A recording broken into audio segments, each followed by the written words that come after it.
का है। इमाम अबू हनीफा रहमतुल्लाह ताला पहले वो शख्सियत हैं कि जिन्होंने कानून की दर्जा बंदी करते हुए पहले कहा, एक है कानून इबादत, एक है आइली कानून। कानून इबादत हर मुसलमान के लिए हर हाल में लाजिम, आइली कवानीन हर मुसलमान पर हर हाल में लाजिम। वो आइली कवानीन में आता है निकाह, तलाक, महर, नफकात, घरों का निज़ाम, वालिदैन के हुकूक, औलाद के हुकूक, वरासत की तकसीम, वक़फ़ का कानून, हिबा का कानून। ये तमाम वो कवानीन हैं जिनका ताल्लुक इंसान की फैमिली लाइफ के साथ है। इस फैमिली लाइफ के तमाम कवानीन को हर मुसलमान को हर हाल में करना लाजिम होगा, चाहे मुस्लिम ममालिक में इंसान बसता हो या गैर मुस्लिम ममालिक में बसता हो। इसको अलग कर दिया गया। और दूसरा शोबा कानून वो है कि जिसका ताल्लुक हुकूमतों के साथ होगा। वो हुकूमतों के साथ जो कानून है वो है इस्लाम का फौजदारी निज़ाम, इस्लाम का ताज़ीराती निज़ाम, इसी तरह से इस्लाम का बैनुल अक़वामी कानून। दूसरी कौमों के साथ हमारे ताल्लुकात क्या होने चाहिए?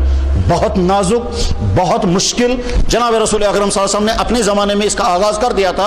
चुनांचे मदीना तैयबा में पहुँचने के बाद आपने मदीने की दूसरी कौमों के साथ अपने ताल्लुकात उस्तवार किए और एक हुकूमत की तश्कील आपने दी और मीसाक़ मदीना मुरतब कर दिया गया। उसको बुनियाद बना करके आगे इस्लाम का बैनुल अक़वामी कानून बनाना था। सहाबा के दौर में इसकी तदवीन नहीं हो सकी, ताबीन के दौर में तदवीन नहीं हो सकी। पहला वो शख्स जिसने इस्लाम के बैनुल अक़वामी कानून की बुनियाद रखी है वो इमाम अबू हनीफा रहमतुल्लाह ताला।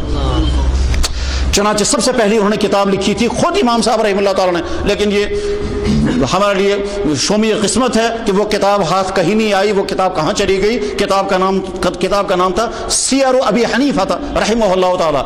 सियर कहते हैं मुसलमान कौम दूसरी कौम के साथ कैसे ताल्लुकात कायम करेगी, हमारा तिजारती राब्ते दूसरे कौमों के साथ कैसे होगा, जंगी सूरत हाल अगर पेश आ जाएगी तो जंग के कवानीन क्या होंगे, सुलह अगर हो जाएगी तो सुलह के कवानीन क्या होंगे। तो कौमों का दूसरी कौमों के साथ रवाबित, कौमों का दूसरी कौमों के साथ मेल जोल, कौमों का दूसरी कौमों के साथ जंग या सुलह के कवानीन क्या होंगे। इमाम अबू हनीफा रहमतुल्लाह ताला ने इसके लिए बाकायदा अलग शोबा कायम किया और उसके लिए वो किताब मुरतब फरमाई। वो किताब तो दुनिया में रह न सकी, लेकिन इमाम अबू हनीफा के शागिर्द खास इमाम मोहम्मद रहमतुल्लाह ताला ने उसी किताब को सामने रख करके दूसरी किताब लिखी जिसका नाम है अस्सियरुस सगीर।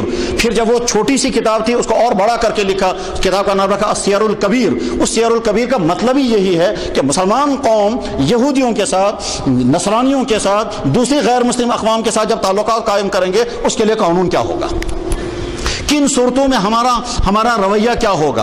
वो अगर हमारे साथ जालिमाना रवैया अख्तियार करेंगे तो हमें यहाँ से तर्जमल क्या अख्तियार करना होगा। मुसलमान अगर गैर मुस्लिम मुल्क में जाएगा तो वहाँ वो कैसे रहेगा, गैर मुस्लिम अगर मुसलमान मुल्क में आकर रहेगा तो उसके लिए उसूल क्या होगा। इसको कहते हैं इस्लाम का बैनुल ममालिक या बैनुल कौमी कानून। इमाम मोहम्मद रहमतुल्लाह ताला ने जब अस्सियरुस सगीर के बाद उसकी शरह लिखी अस्सियरुल कबीर तो बगदाद के अंदर जश्न मनाया गया और खलीफा हारून रशीद ने पूरे बगदाद के अंदर एक जश्न का माहौल पैदा कर दिया और कहा अगर मेरी हुकूमत में और कोई काम ना होता, सिर्फ ये एक किताब लिखी जाती तो ये भी मेरी हुकूमत के लिए बहुत बड़ा कारनामा था। इमाम मोहम्मद रहमतुल्लाह ताला ने वो किताब लिखी है जिसके नतीजे में हम दुनिया के कौमों को बता सकेंगे कि इस्लाम क्या कहता है दूसरी कौमों के साथ। और ये उस वक्त काम हुआ जब दुनिया की किसी कौम के पास कोई कानून नहीं था दूसरी कौमों के साथ हमारा रवैया क्या होना चाहिए। इमाम अबू हनीफा रहमतुल्लाह ताला उसके बानी हैं, सियर उसे कहते हैं।